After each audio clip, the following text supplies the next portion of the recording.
मुआजिज दोस्तों, क्या कभी आपने सोचा है कि अगर इंसान कुदरत के कारनामों में मदाखलत करे तो वो नई मखलूकात भी पैदा कर सकता है। जी हाँ, आज हम आपको दिखाएंगे दुनिया के ऐसे जानवर जो कुदरत के नहीं बल्कि इंसान के बनाए हुए हैं। ये वो जानदार हैं जिन्हें लेबॉर्ट्रियों में तैयार किया गया, जिनके जीन्स बदले गए और जिन्हें फितरत के कवानीन से हटकर पैदा किया गया। कुछ को बीमारियों से बचाव के लिए बनाया गया, कुछ को तिजारती फायदे के लिए और कुछ महज तजुर्बात के शौक में।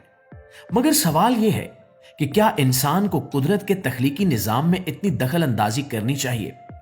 आइए इन हैरान कुन मगर खौफनाक तजुर्बात की दुनिया में दाखिल होते हैं और जानने की कोशिश करते हैं कि इंसान ने कुदरत को बदलने की कोशिश में क्या कुछ नया पैदा किया और क्या कुछ खो दिया। प्यारे दोस्तों, सबसे पहले बात करते हैं फीदरलेस चिकन यानी परों के बगैर मुर्गी के बारे में। ये एक अजीबो गरीब किस्म की मुर्गी है जिसे इसराइल के साइंसदानों ने 2000 के अवाइल में तैयार किया था। इन्होंने मुर्गी के जीन्स में तब्दीली की ताकि इसके जिस्म पर पर न उगे। इसका मकसद था कि गर्म इलाकों में मुर्गियों को ज्यादा आसानी से पाला जा सके और इनके लिए पंखे या एयर कंडीशंस की जरूरत ना पड़े। इससे मुर्गी पालने का खर्च भी कम होता है, लेकिन बगैर परों वाली मुर्गी देखने में काफी अजीब लगती है। इसकी जिल्द गुलाबी और शिकनदार होती है जो बहुत नाजुक होती है और आसानी से जख्मी हो सकती है। यह मुर्गी अपने जिस्म का दर्जा हरारत खुद से काबू में नहीं रख सकती, इसलिए बहुत ज्यादा गर्म या सर्द मौसम में इन मुर्गियों का जिंदा रहना दुश्वार हो जाता है। बहुत से लोग इस जीनियाती तब्दीली को गैर फितरी समझते हैं क्योंकि इससे मुर्गी अपनी बुनियादी फितरी आदात जैसे जमीन खोदना और शिकारियों से बचने की आदत पूरी नहीं कर पाती। फिर भी हैरत अंगेज तौर पर यह मुर्गियां आम मुर्गियों के मुकाबले में गर्म इलाकों में ज्यादा तेजी से बढ़ती हैं, जो इस बात की अलामत है कि इंसान अपनी सहूलत के लिए कुदरत को किस हद तक बदल सकता है। दोस्तों, अगले नंबर पर बात करते हैं ओरोक्स के बारे में। ओरोक्स एक बहुत बड़ी नस्ल के मवेशी थे जो यूरोप, एशिया और शुमाली अफ्रीका में पाए जाते थे। इनके बहुत बड़े और ताकतवर सींग हुआ करते थे, लेकिन 17वीं सदी में ये मुकम्मल तौर पर खत्म हो गए क्योंकि इंसानों ने इनका बेतहाशा शिकार किया और इनके रहने के मकामात तबाह कर दिए। अब साइंसदान और अफजाइशी माहिरीन इन्हें दोबारा पैदा करने की कोशिश कर रहे हैं। इन्होंने ये काम 2009 में शुरू किया। मकसद ये है कि एक ऐसी मवेशी नस्ल बनाई जाए जो दिखने में कदीम ओरोक्स जैसी लगे। इसके लिए वो बैक ब्रांड नामी तरीका इस्तेमाल कर रहे हैं, यानी ऐसे मवेशियों की अफजाइश जिनके डीएनए में ओरोक्स की खसूसियात पाई जाती है। इस तरह नई नस्ल में पुराने ओरोक्स के औसाफ वापस आ सकते हैं। ताहम कुछ लोग इस पर फिक्रमंद हैं। इनका मानना है कि जो जानवर कुदरत ने खत्म कर दिए, इन्हें वापस लाना कुदरत के निजाम के खिलाफ है। मगर इन खदशात के बावजूद ये मंसूबा काफी हद तक कामयाब रहा और कुछ नई नस्ल के मवेशी काफी हद तक ओरोक्स जैसे दिखाई देते हैं। याद रहे कि इंसानों ने तकरीबन 10 से 11 हजार साल पहले मशरक़े वुस्ता में सबसे पहले ओरोक्स को पालतू बनाया था और आज गाय की जो नस्लें हमारे पास हैं वो उन्हीं ओरोक्स की औलाद है। अरे दोस्तों, अब जिक्र करते हैं ग्लोफिश का। ये एक ऐसी मछली है जो अंधेरे में चमकती है। इसे 1990 की दहाई के आखिर में सिंगापुर के साइंसदानों ने तैयार किया। इन्होंने जेब्रा फिश के जीन्स में जेली फिश और कोरल फिश जैसे दूसरे जानदारों के चमकदार प्रोटीन शामिल किए।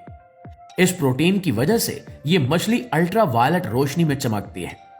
इब्तिदा में ग्लो फिश को आलूदा पानी की शनाख्त के लिए बनाया गया था, मगर बाद में यह अपने खूबसूरत रंगों की वजह से एक मशहूर पालतू मछली बन गई।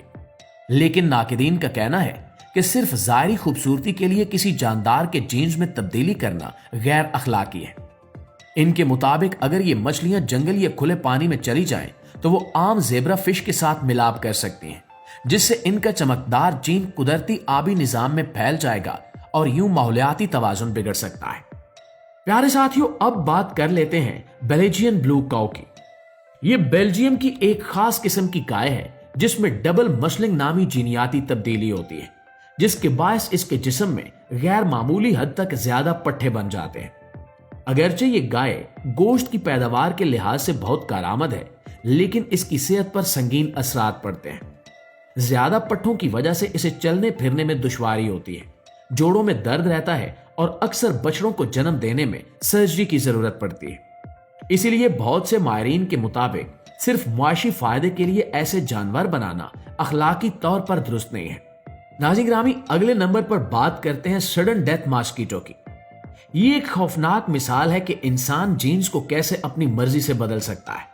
बरतानवी कंपनी ओक्साइड्स के साइंसदानों ने एक मच्छर के जीन्स में तब्दीली की ताकि डेंगू, जीका और रैलियो फीवर जैसी बीमारियों से लड़ा जा सके।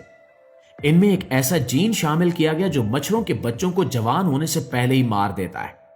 जब ये नर मच्छर जंगल में छोड़े जाते हैं और मादा मच्छरों से मिलाप करते हैं तो इनकी अगली नस्ल ज्यादा देर जिंदा नहीं रह पाती, जिससे मच्छरों की आबादी कम हो जाती है।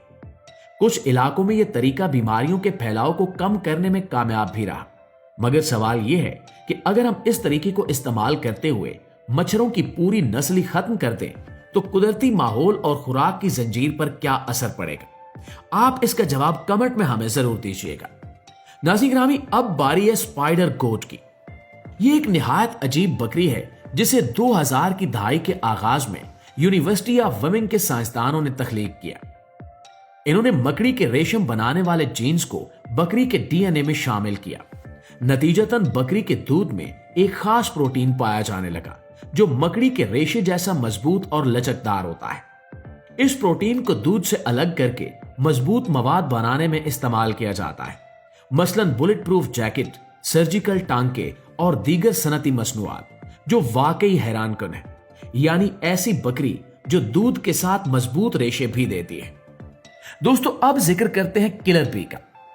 1950 की दहाई में ब्राजील के साइंसदानों ने अफ्रीकी शहद की मक्खियों को यूरोपीय मक्खियों के साथ मिलाकर एक बेहतरीन नस्ल बनाने की कोशिश की, मगर कुछ अफ्रीकी मक्खियां लेबॉर्ट्री से फरार हो गईं। इनके यूरोपीय मक्खियों के साथ मिलाप से किलर बी पैदा हुई, एक इंतहाई घुसीली और खतरनाक नस्ल जो तेजी से पूरे अमेरिका में फैल गई। ये बड़े झुंड में हमला करती हैं और इंसानों और जानवरों के लिए मौलिक साबित हो सकती हैं। हैरत अंगेज तौर पर किलर बी के काटने से सालाना 1000 अफराद हलाक हो जाते हैं और इसे ब्राजील और दीगर अमेरिकी ममालिक में बड़े खतरे की अलामत समझा जाता है। यानी इंसान के हाथों तख्लीक होने वाली ये नस्ल इंसानी के लिए तबाहकुन साबित हो रही है। जी तो मुआज़िज़ दोस्तों, ये थे वो जानवर जिन्हें इंसान ने खुद तख्लीक किया या कुदरती जीन्स में तब्दीली के जरिए नया रूप दिया। अब सवाल ये है कि हम तरक्की के नाम पर कहां तक जा सकते हैं? क्या नई नस्लों के लिए ऐसी मखलूकात बनाना दुरुस्त है जो कुदरती तवाजुन को बदल दें? ये हम सब के लिए सोचने का वक्त है। अब आपकी राय में क्या इंसान को जीनियाती तब्दीली के जरिए नई मखलूकात पैदा करने का हक होना चाहिए या नहीं? कमेंट में हमें जरूर बताइएगा।